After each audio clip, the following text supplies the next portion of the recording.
Assalamualaikum. Halo, saudara-saudaraku tanah air dimanapun kalian berada. Pagi ini kita lanjutkan lagi perjalanan dengan kakak-kakak Ibu Jari Gendat yang sedang berkunjung ke kota kami. Kali ini kami berkunjung ke Menara Kudus. Menara Kudus ini udah seperti simbolnya kota Kudus lah ya. Jadi sebenarnya dia itu juga ada masjidnya di dalam Menara Kudus itu. Dan merupakan salah satu masjid tua di Pulau Jawa.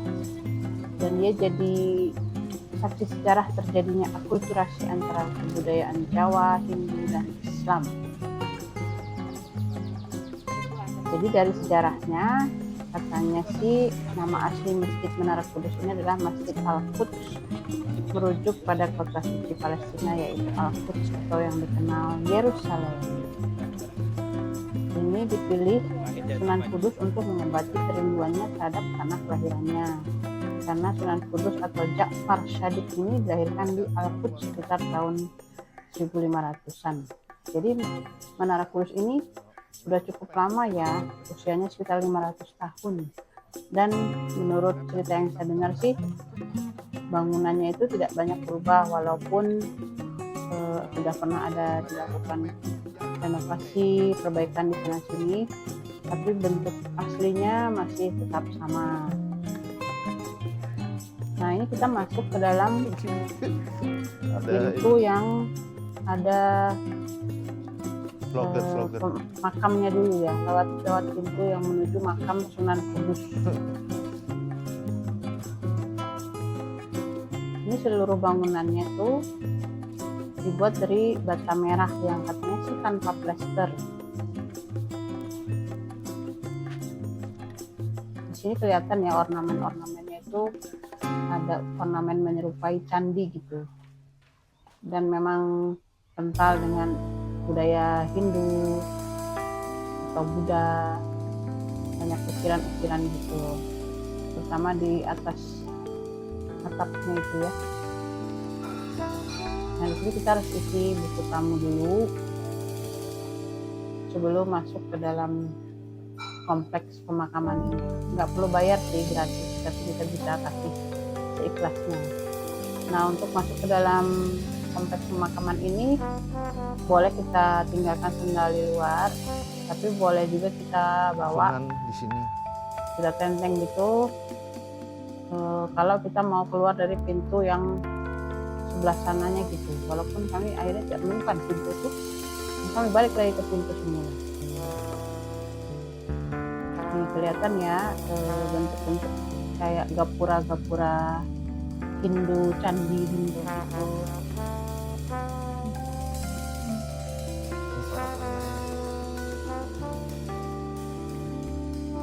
Menurut sejarah sih katanya di beberapa bagian menara dan masjid ini ada ornamen pola anyaman simpul dengan material batu putih. Nah, ornamen-ornamen itu ada juga ditemukan di Masjid Agung Demak dan Masjid Angkingan di Jepara. Nah, di dalam kompleks pemakaman ini ada makam-makam. Selain makam Sunan Kudus, ada makam saudara keluarga-keluarganya, lalu juga ada makam prajurit-prajurit, makam pangeran.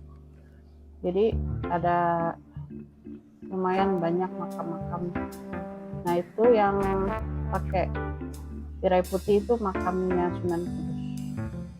Jadi banyak orang datang ke sini untuk berdoa di depan makam Sunan Kudus. Nah, akhirnya kami keluar lagi dari pintu yang tadi kami masuk.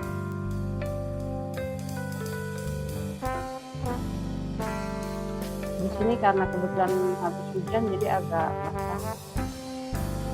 Jadi kita harus lepas sepatu di dalam kompleks ini, dan ya jadi agak kecil kakinya.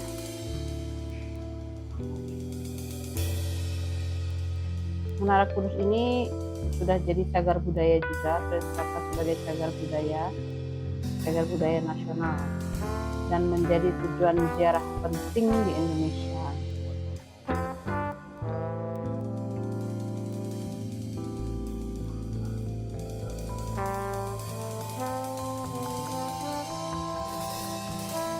Jadi waktu itu sejarahnya Sunan Kudus itu melakukan syiar Islam dengan pendekatan dakwah yang toleran. Jadi dia menggunakan akulturasi budaya Hindu, Jawa, Islam. Menara ini juga dipakai sebagai tempat azan dan menjadi simbol penyebaran Islam di Jawa. Itu kelihatan ya bangunan masjidnya yang di sebelah kiri. Lalu yang ini adalah menara yang dipakai untuk mengumandangkan azan. Memang bentuknya sangat unik ya, seperti candi. Saya sendiri baru pertama ini ke sini. Saya pernah ke sini waktu itu ke masjidnya aja numpang sholat, tapi belum pernah masuk ke dalam kompleks makamnya dan juga ke dalam bagian sisi ini untuk melihat menaranya. Ini itu ada beberapa anak tangga lumayan curam sih ke atas, tapi memang pengunjung tidak boleh naik ke atas.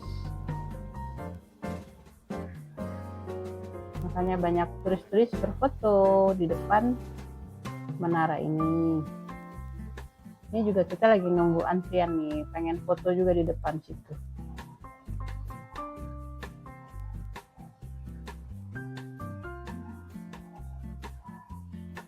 Langit mendung ya kelihatan ya. Memang udah beberapa hari ini Kudus hujan terus dari pagi, kadang siang, sore, anginnya pun kencang. Oke, sekarang kakak saya dapat giliran buat difoto. Ini kami datang sengaja pagi banget, ya nggak pagi banget, pokoknya jam 7-an gitu deh, jam 7-8 gitu sebelum ramai pengunjung, karena ini kebetulan hari Jumat kalau nggak salah. Dan kalau udah agak siang tuh ramai sekali tempat ini oleh pengunjung yang ingin berziarah ya. Sekarang alhamdulillah masih agak sepi, jadi kita bisa foto-foto dengan bebas. Nah itu yang dua lagi ibu-ibu sedang menunggu giliran juga tuh. Nah giliran berikutnya foto di depan Menara Kudus.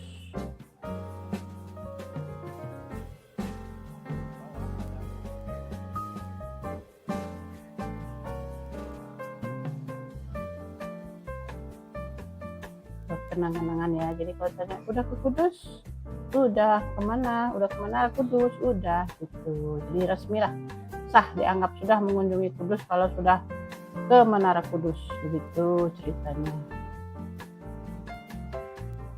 Oke lanjut, kita nggak begitu lama lah, pokoknya kita di sini sekitar 15-20 menit saja.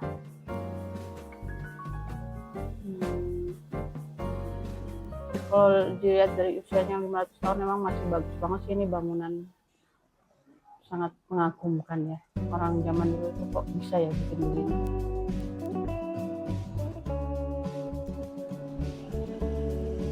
Lanjut, karena masih pagi kita keluar tadi belum sarapan, kita mau cari sarapan. Dan kebetulan di dekat kompleks menara itu ada yang jual lentok ya, sorry salah bacanya, lentok. Itu adalah sarapan khas orang Kudus, dan yang terkenal yang saya sering lihat itu lentok Tanjung. Saya kurang tahu sejarahnya kenapa namanya lentok Tanjung, tapi saya sendiri kayaknya belum pernah deh sarapan dengan lentok ini, seingat saya ya. Jadi ini baru pertama juga. Warung ini menjual lentok dan lontong sayur. Ini ayah Telo belinya lontong sayur. Seperti lontong sayur pada umumnya ya. Ada kayak kuah lodeh gitu, tahu dan telur, kerupuk.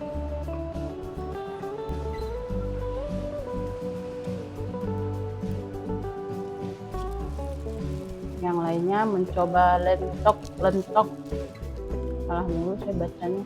lentok, karena penasaran apa sih lentok itu.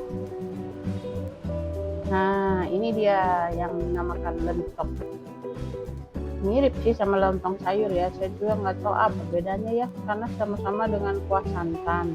Nah, selanjutnya kita tuh sebenarnya mau pergi ke toko sepatu ala-ala Crocs gitu, tapi berhubung masih pagi dia masih tutup, jadi kami ngopi dulu. Di sebelahnya ada cafe Strava namanya, kayaknya lumayan terkenal deh di kota Kudus ini kafenya.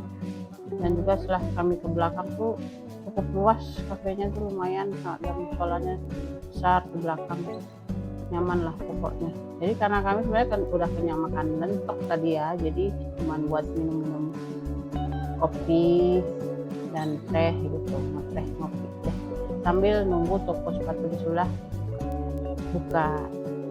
Nah, pesanan mulai datang. Saya selalu seperti biasa kopi Vietnam Jet. Dan Ibu Jari Gendat seperti biasa sudah kenyang, tapi tetap beli sesuatu untuk dimakan. Ini juga salah satu kakak beli makanan Finding Dory gitu. Agak lama keluarnya karena kayaknya cari-cari dulu tuh ikan dorinya sesuai namanya ya. Selanjutnya, nah di sebelahnya inilah ada toko sepatu ala-ala Crocs tuh, kelihatan kan depannya tuh. Wah, besar ya. Ini cukup luas loh dan sangat nyaman tempatnya. Dia juga jual houseware, nggak terlalu banyak, tapi ada beberapa houseware berbahan plastik juga di sini dijual. Tapi jualan utamanya tentu saja adalah sepatu. Selain sepatu yang ala-ala Crocs gitu, dia juga jual sepatu olahraga, sandal dan sebagainya ya. Dan harganya cukup miring.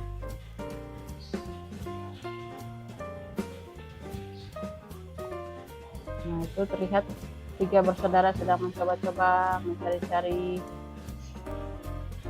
Walaupun niatnya nggak beli, biasanya kalau udah masuk toko begini, apalagi pas ada yang diskon, ya langsung memang ininya apa, mengajak kita untuk membeli. Aura tokonya itu sangat menyenangkan.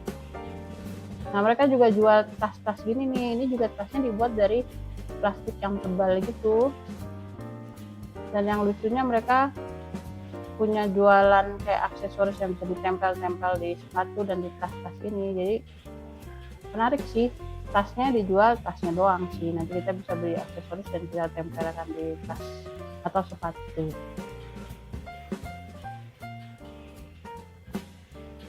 Ini ada sepatu olahraganya. Dan kalau menurut kami sih kualitasnya oke loh, dengan harga yang cukup miring.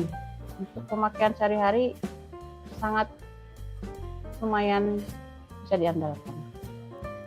Sekian dulu video kali ini, sampai jumpa.